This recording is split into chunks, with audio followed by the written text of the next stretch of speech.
Arkadaşlar daha razim değil.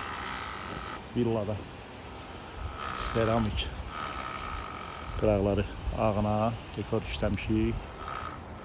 Bizi şimdi 90% gedib.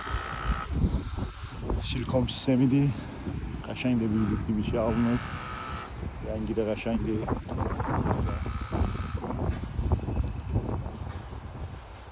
Dəfil bölüşək.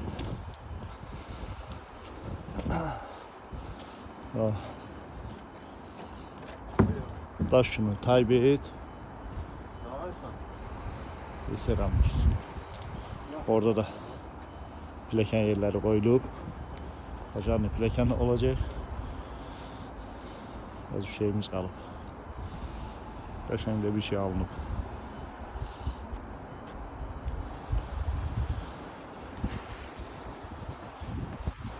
Kime de seramik, alüminyum üzerinde yığılan fərqi yoxdur. Seramikdir, alkomondur, alüminyumdur. Ne lazım olsa. Nömrəm var. 77 316 66 77.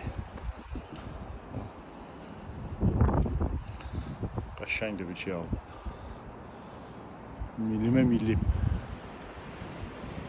Pəncərə kozlarda indi. Qıraq tinləri efnədir. ABF. Karışneyev.